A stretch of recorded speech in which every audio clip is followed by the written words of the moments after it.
Some reasons to appreciate Jungle Heart. First off, artistically, it's the Enchantress from Dota 2. That's kind of cool. Secondly, skipping right to the cool part, it's Rina. Anybody who's familiar with Summoner's War knows who Rina is and knows how bloody annoying she is. Anybody not familiar, this passive is super fun. Anytime you were to take a critical hit, you get a shield equal to 12% of your max HP as a start. The skill ups are not additive, they're going to be multiplicative, so you don't get a 42% shield. It's going to be 30% of 12%, which is 4%, which means you're going to get a 16% shield that lasts 2 turns, but it's every time you get crit, so if you get crit multiple times, that shield's just going to keep resetting itself, and you're going to be really hard to kill. It's really annoying and beautiful. First skill is nice. When it's max skilled, it's an 80% chance to reduce their energy by 30%. Again, this does not work against bosses, but works leading up to the boss, and it works in PvP. That'll be fun. Second skill is a choice between a single target and a multi-target heal, which is good. AoE immunity is nice, but it's 4-turn cooldown for only a 1-turn immunity. That's not so great. Versus an attack buff for 2 turns. That can be useful in specific combinations.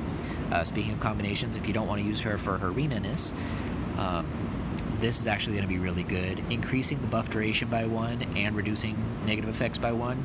People are already thinking about this in Leviathan, so reducing negative effects can be nice, but also increasing buff duration is going to be really good too if you're doing a specific combination like Thorn Golem.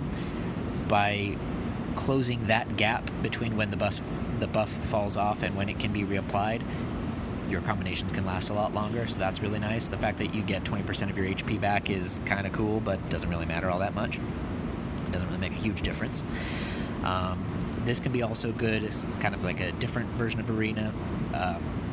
Up to 100% immunity to action lock effects, so that's going to be your stuns and your freezes and whatnot, and crit rate resistance, so there's going to be a lot of ways to make her really tanky, and that's going to be really fun, so totally worth keeping. I wouldn't build her early, but I would build her as tanky as possible. You don't really have to worry about all that too much speed, but as much HP as possible, some resistance so that she doesn't get defense broken, silenced, or buff blocked.